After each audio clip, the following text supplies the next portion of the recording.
Selamat siang. Hari ini kita akan mulai setelah 2 hari berproses dalam penyusunan cerpen sains untuk kolaborasi pelajaran bahasa Indonesia dan pelajaran matematika. Bahasa Indonesia mengangkat tentang cerpen dan matematika mengangkat tentang persamaan kuadrat. Oke, persamaan kuadrat. Baik. Tentu saja kita akan menampilkan kisah-kisah dalam keseharian, bisa dalam bentuk imajinasi maupun pernah dialami sendiri, tetapi jalan cerita bisa kalian buat semenarik mungkin ya. Dan untuk hari ini kita akan mulai dengan beberapa anak yang sudah mengajukan diri atau sudah ada di kolom Google Classroom hasilnya, dan saya akan presentasikan. Baik, ini adalah hasil dari Claudia, ya, hasil dari Claudia.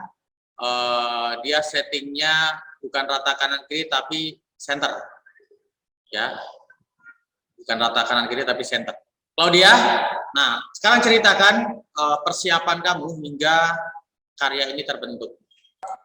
Jadi di hari pertama aku tuh ngerjain dulu soal matematikanya, aku nyari-nyari soal matematika dan aku jawab sendiri.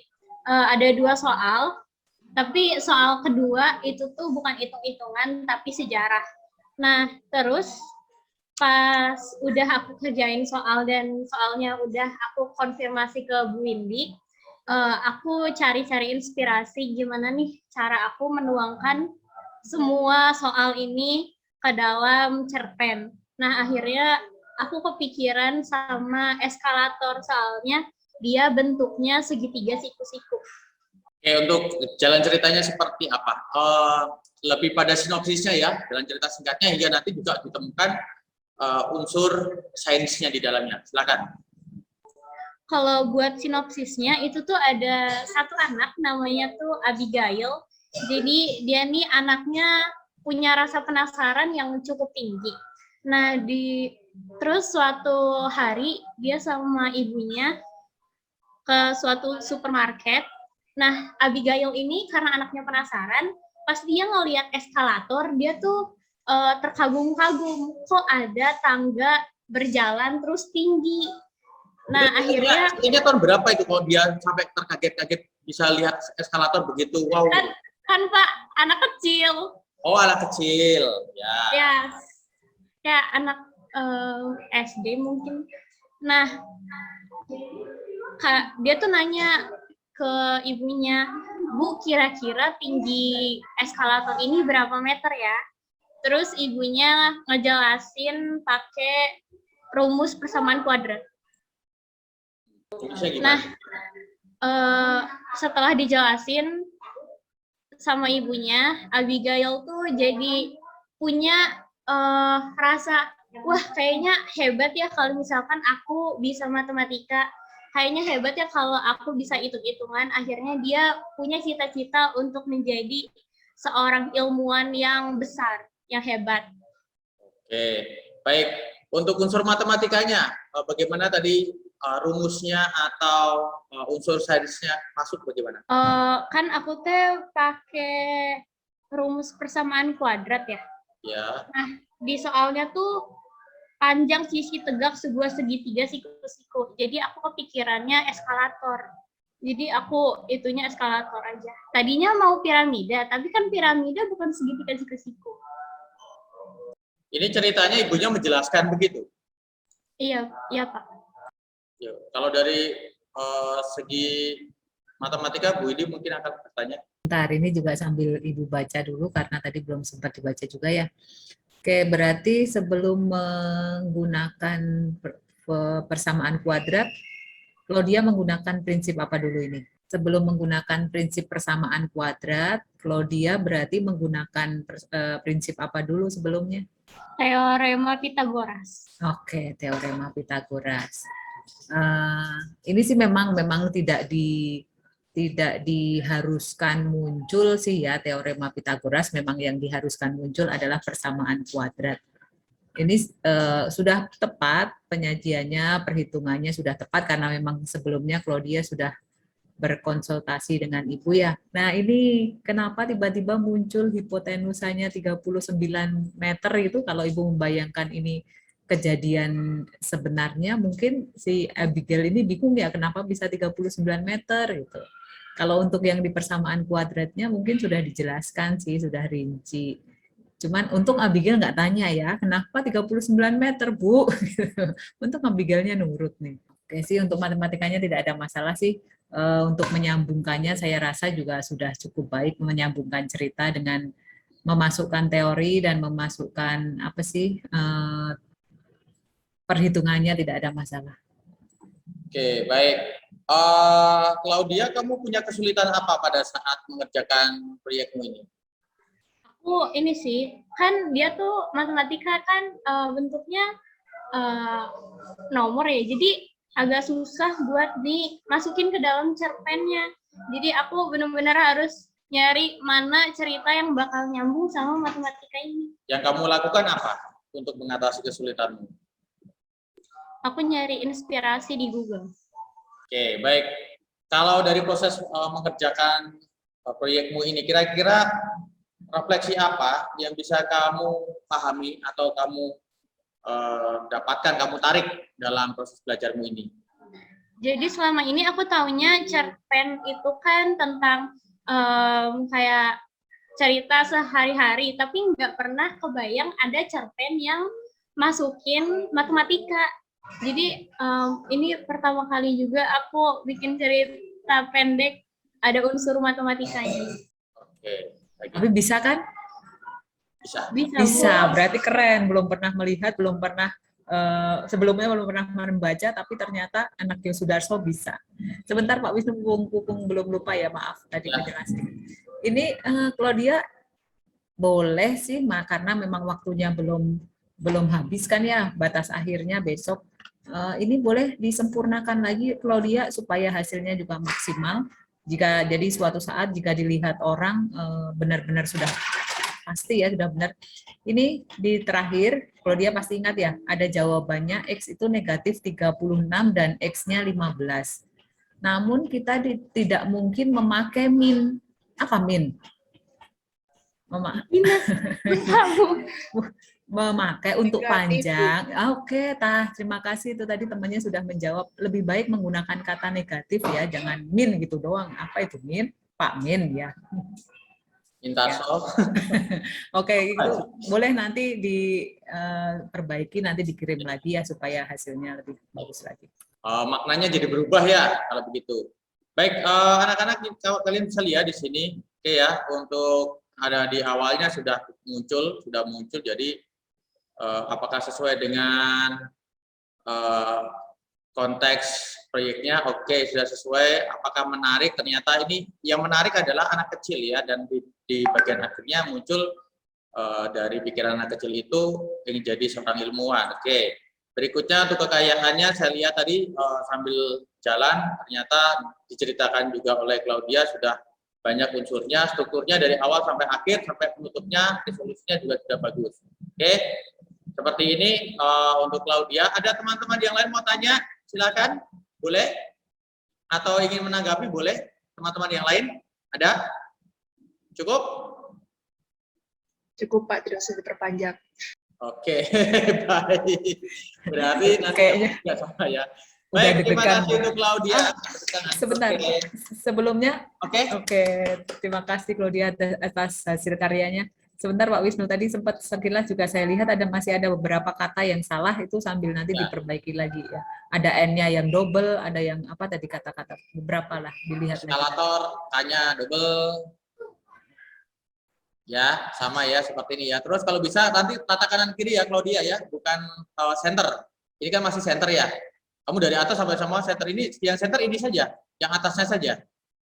Yang judul dan pengarangnya, tetapi yang lain tata kanan kiri. Oke, terus untuk awal paragraf atau awal untuk dialognya juga diberi satu spasi saja, langsung aja di tab, pasti akan otomatis masuk ya, seperti itu.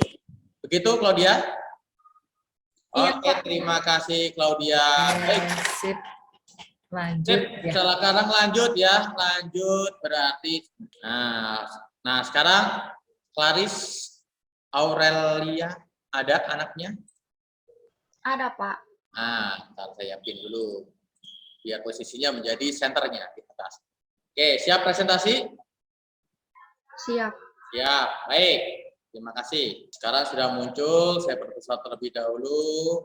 Sudah benar ya, ini judulnya modelnya begini ya. I-nya besar, C-nya besar, D-nya karena ini adalah konjungsi, D-nya kecil, bagus. R-nya besar, B-nya besar, ini sudah bagus. Boleh, sudah bagus. Ini titiknya kurang atau bagaimana nih paragraf pertama ini? Kok masih ada rentang segini? Nggak tahu, Pak, kayak gitu dari sananya. Kayaknya kepulangannya terlalu panjang, jadi nggak cukup gitu di sampingnya. Oh begitu, bisa begitu ya. Harusnya kan, nah ini setelah titik ya, B-nya ya. Setelah titik, B-nya kapital.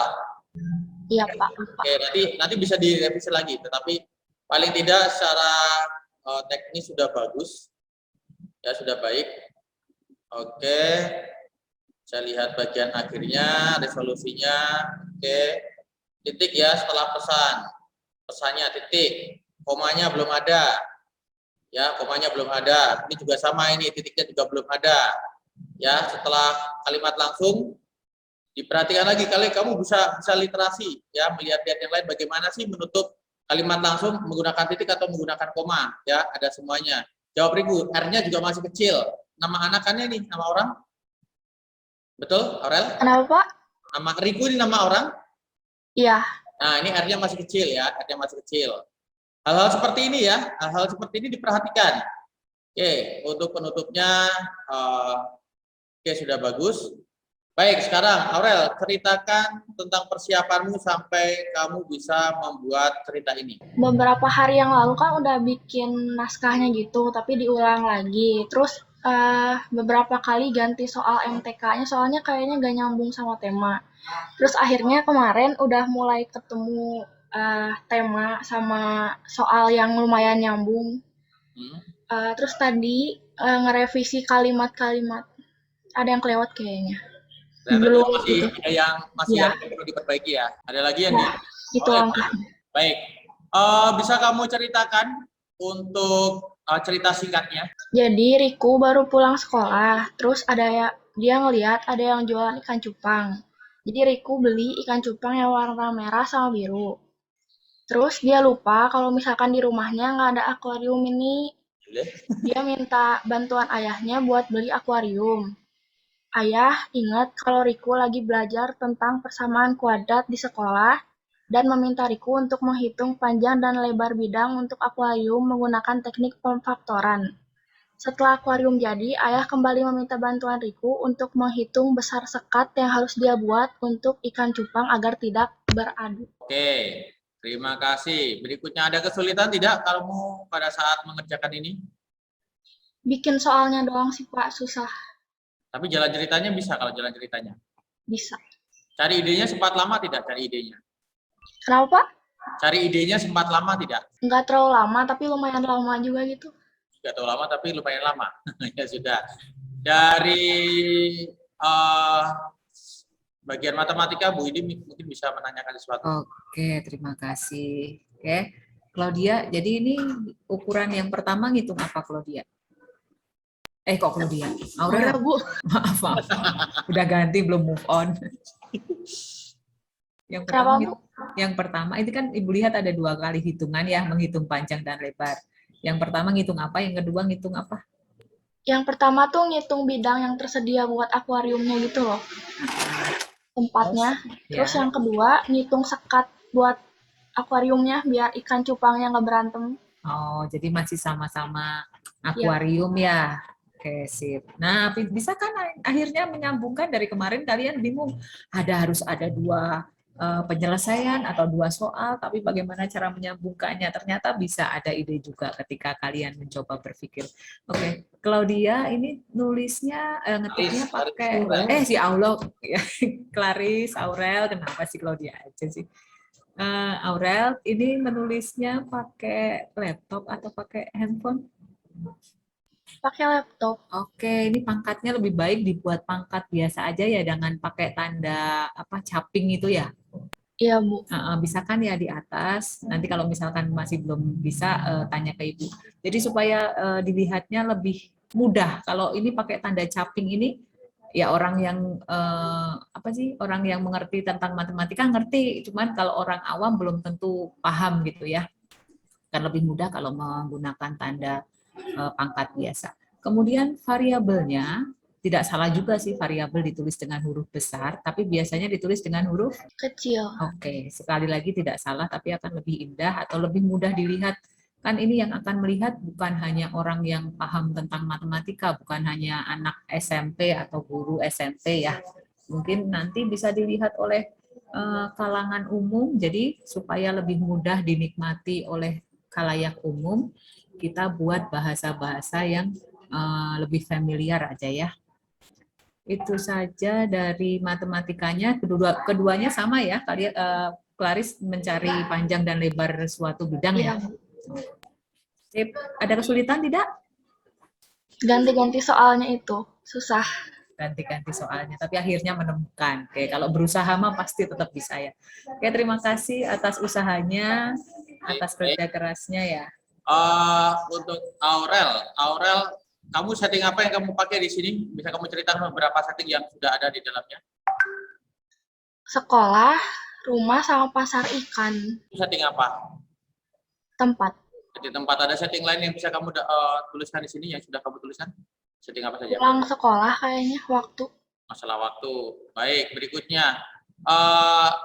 Ini berarti sudut pandangnya apa? Sudut pandang apa, Pak? Sudut pandang apa coba? Sudut pandang itu apa coba? Ada yang tahu anak-anak yang lain sudut pandang itu apa? Anak-anak yang lain sudut pandang itu apa?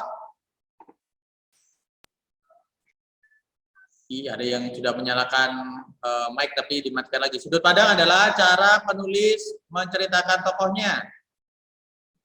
Jadi kamu mengambil sudut pandang apa ini? Orang ketiga. Orang ketiga pelaku utama ya. Oke. Apakah menarik? Ternyata masalah akuarium juga bisa dibahas ya. Oke, berikutnya kekayaannya tadi settingnya dilihat dari ceritanya sudah bagus.